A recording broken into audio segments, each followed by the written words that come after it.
Alam mo ba na minsan, hindi kailangan ng maingay na presensya para mapansin ng babae. Hindi mo kailangang magpakitang gilas, magpatawa sa lahat ng oras, o magpanggap na macho para lang maramdaman niyang may dating ka. Ang totoo, may ibang klase ng lalaki na mas malakas ang impact yung tahimik pero nakakabaliw sa isip ng babae. Yung tipong hindi nagsasalita ng marami pero bawat kilos, bawat tingin, may misteryong hindi niya maipaliwanag. Ang ganitong lalaki, hindi kailangang maghabol. Dahil sa bawat pagkakataon ang babae mismo ang nagtataka kung anong meron sa kanya. Tahimik pero dominant. Kalma pero kontrolado ang sitwasyon. Hindi dahil sa yabang kundi dahil sa disiplina ng emosyon. Ako nga pala si Zymer, ang iyong master sa larangan ng paraan para hindi ka mamanipula ng babae. Pero bago ang lahat, shoutout sa mga loyal kong subscribers, kayo ang inspirasyon ko sa paggawa ng mga ganitong content. Kung isa ka sa mga lalaking sawang-sawa ng habulin, gustong matutong paano bumaliktad ang laro, at gusto mong maging kalmado pero nakaka-attract sa babae, maniwala ka, tong video na ito ay para sa'yo. Kasi sa mundong to, hindi palaging malakas ang boses ang panalo. Minsan, yung marunong tumahimik, yung marunong umiwas sa eksena, at yung marunong magpigil ng emosyon, sila ang mga lalaking hindi mo makakalimutan. At sa video na ito, pag-uusapan natin ang 3 paraan kung paano ginagamit ng smart men ang katahimikan para maging dominant sa babae. Handa ka na bang matutunan ang lakas na hindi mo kailangang ipagyabang? Simulan na natin. Silence number 1, the power of saying less. Kung gusto mong maging lalaking hindi madaling malimutan ng babae, ang unang sekreto ay ang silence 1, ang tinatawag na power of saying less. Hindi ito tungkol sa pagiging suplado o cold. So ay isang strategic approach sa pakikipag-ugnayan. Ang bawat salita at bawat reaction mo ay may timbang. Kapag alam mong hindi lahat ng oras kailangang magsalita, nagkakaroon ka ng automatic aura ng control at mystery. Curiosity trigger kapag ginagamit ng tama ang silence 1. Ang babae mismo ang nagiging interesado sa'yo. Ang utak ng babae ay natural na naaakit sa misteryo. Kapag hindi mo agad ipinapakita lahat ng iniisip o nararamdaman mo, siya ay magtataka, mag-observe, and eventually ay lalapit sa'yo para malaman ang higit pa tungkol sa'yo. Emotional calibration bukod dito. Nakakatulong ito sa emotional calibration. Kapag sobrang salita o effort, kadalasan nadadala ng babae ang lalaki. Ang silence ay nagtatayo ng emotional boundaries. Pinapakita nito na hindi ka madaling maapektuhan at nakakatulong para mapataas ang kanyang respeto at interes. Control shift. Sa pamamagitan ng silence 1, nagkakaroon ng control shift. Sa halip na ikaw ang laging nagtatry hard, ang babae mismo ang magsimulang mag-adjust sa energy mo. Siya ang magsusunod sa timing mo, sa presensya mo, at sa pace ng interactions. Sa practical na halimbawa, kapag nagte-text, hindi mo kailangang sagutin agad o mag-send ng mahahabang messages. Sa personal na interaction, hindi mo rin kailangang punuin ang bawat katahimikan sa kwentuhan. Ang silence 1 ay nagbibigay ng signal na ikaw ang prize, hindi siya. Ang babae ay natural na na-attract sa lalaking may internal power. Hindi yung laging nagpaparamdam o umaasa sa attention niya. Observation and magnetic presence. Bukod sa attraction, ang silence 1 rin ay paraan para ma-observe mo ang babae ng hindi nagmamadali. Sa bawat pause, bawat katahimikan, ikaw ay nagtatayo ng magnetic presence. Hindi mo kailangan pilitin ang attraction ng silence. Una ay sapat para bumaliktad ang laro. Kapag natutunan mo itong i-apply consistently, makikita mo ang malaking pagbabago sa dynamics ng interaction. Mas interesado siya, mas curious at mas willing siyang sundan ang lead mo. Isa pang dahilan kung bakit napakalakas ng silence 1 ay dahil sa self-control na ipinapakita mo. Kapag hindi ka nagmamadali sa pagpapakita ng interest, nakikita ng babae na may sariling buhay at priorities ka. Ang ganitong energy ay nagiging attractive dahil hindi ka dependent sa kanyang attention para maging confident o masaya. Ang bawat post at bawat selective reaction ay nagpapalakas ng iyong aura at nagpapalalim ng curiosity niya.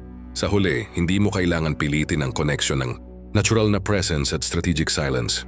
Ay sapat na para siya mismo ang lalapit at mag-adjust sa pace mo. Silence number 2. Letting her chase you without saying a word. Isa sa pinakamakapangyarihang bagay na pwede mong gawin ay hayaang siya ang gumalaw. Maraming lalaki ang nahuhulog sa puwang ng pagiging masyadong available, nag-text agad, nagpaalala ng presensya, at pilit na pinupuno ang atensyon ng babae. Pero sa tamang paraan ng katahimikan, ikaw ang nagbabalik ng kontrol. Kapag hindi ka agad nagpaparamdam, ang utak ng babae ay natural na nagkakaroon ng curiosity at subtle longing. Ang simpleng delay o pause sa interaction ay nagbubukas ng espasyo para sa kanya na mag-isip tungkol sa iyo at hindi sa anumang ginagawa mo, kundi sa identity at aura mo. Psychological pull. Kapag marunong kang maging selective sa responses mo, kahit simpleng pause lang, nagkakaroon ng psychological pull. Hindi mo kailangan magpaliwanag o magpakita ng dahilan kung bakit hindi ka available. Ang mysteriousness na ito ay nagiging terapiko ng kanyang isip. Iniisip niya kung ano ang iniisip mo, kung ano ang ginagawa mo, at minsan ay hindi niya mapigilan ang pagkahumaling sa iyo. Yung katahimikan ay hindi kawala ng effort. Ito ay strategy para mag-imprint ka sa subconscious niya. Value without words. Isa pa, ang katahimikan ay nagpapakita ng value without words. Kapag hindi mo pinipilit na mapansin o mapasaya siya sa bawat pagkakataon, ipinapakita mo na may internal confidence ka. Hindi ka desperate, hindi ka needy at hindi mo kailangan ng validation. Yung babae ay nakakasense ng authenticity, yung lalaki na tahimik. Pero may presence, malakas ang dating. Hindi kailangan ng mahabang explanation. Ang actions mo, pacing, at simpleng aura ay sapat na. Subtle observation. King silence approach ay nagbibigay rin sa'yo ng pagkakataong mag-observe ng subtle cues. Sa bawat pause, bawat reaction, makikita mo ang tunay na interes niya. Hindi mo kailangang mag-overanalyze at hindi mo kailangang mag-react sa bawat maliit na signal. Yung patience at observation ay nagiging sandata mo na nagbibigay sa'yo ng upper hand sa dynamics ng interaction. Magnetic confidence. Kapag na-master mo ang strategy na ito, ang bawat encounter ay nagiging magnetic. Hindi ka laging nagmamadali, hindi ka laging nagpaparamdam. Kaya siya mismo ang nag-a-adjust sa presence mo. Ang katahimikan ay nagiging paraan para ikaw. Ang prize sa laro ng attraction, hindi siya ang nag-uutos sa'yo, kundi ikaw ang may lead. Sa mundo ng relationships at attraction, minsan, ang hindi paggawa ng sobra ay mas epektibo kaysa sa sobrang effort. Ang tamang silence ay nagbabaliktad ng laro, hindi ka lamang naaalala, kundi nagiging obsession sa isip ng babae. Kapag consistent at strategic ang paggamit mo, makikita mo ang malalim na epekto nito. Mas curious siya, mas invested, at mas gusto niyang mag-adjust sa energy mo.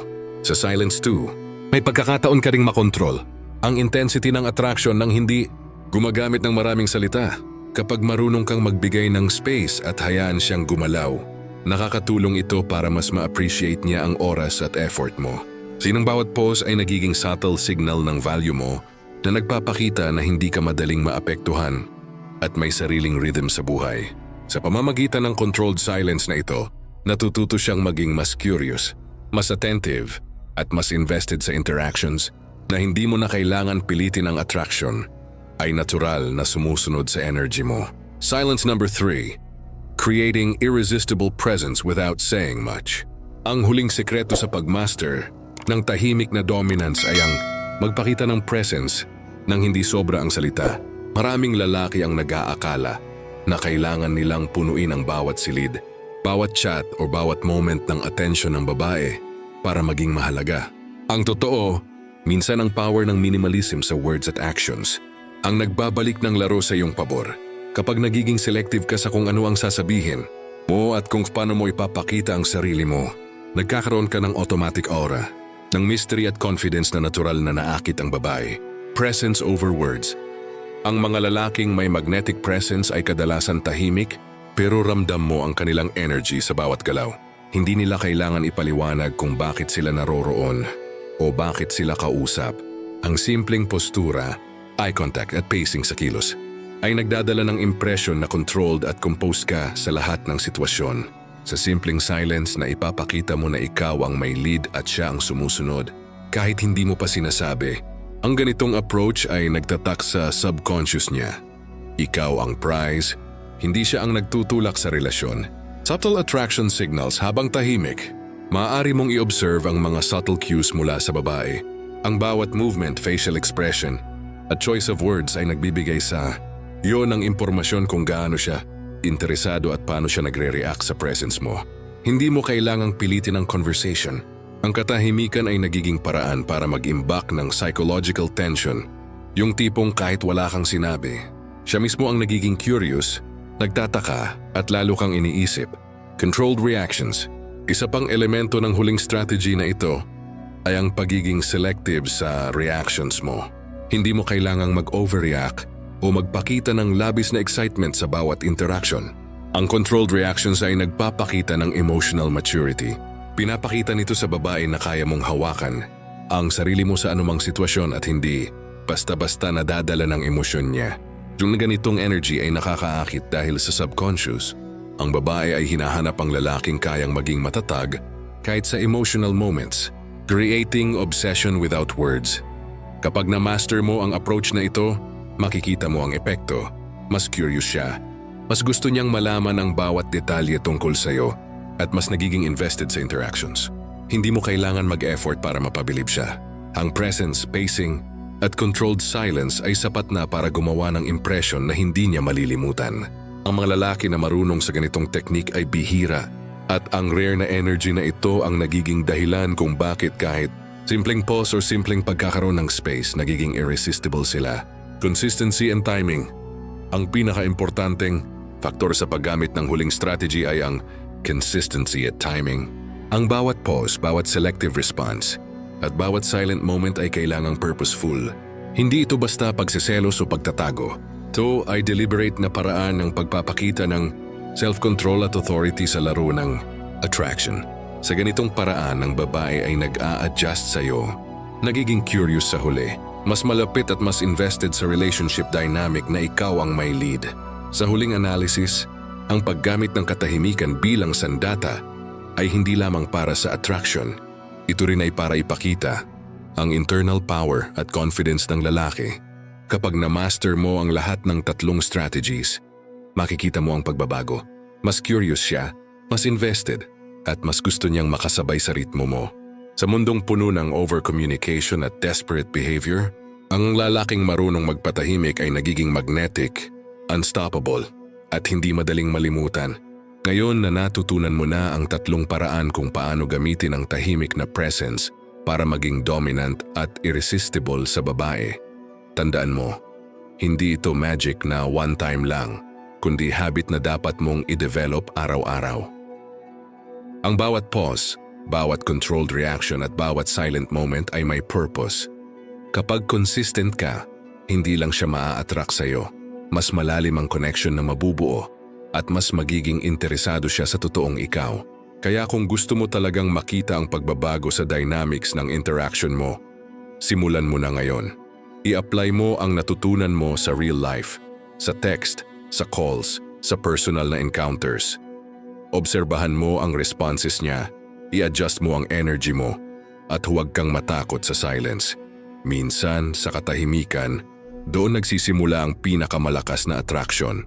Kung nagustuhan mo ang content na ito at gusto mong matutunan pa ang mas malalim na psychological techniques, huwag kalimutang mag-subscribe, i-hit ang notification bell at i-share sa mga kaibigan mo na gusto rin maging masters sa laro ng attraction. Ang bawat subscriber at comment mo ay inspirasyon para gumawa ako ng mas marami at mas malalakas na content. Tandaan mo, sa mundo ng babae at attraction, hindi laging ang maingay ang panalo. Minsan ang tahimik, pero controlled at confident na lalaki ang nagiging ultimate prize. Kaya simulan mo na ang pagbabago sa sarili mo at gamitin ang knowledge na ito para ikaw ang magiging lalaking hindi niya malilimutan.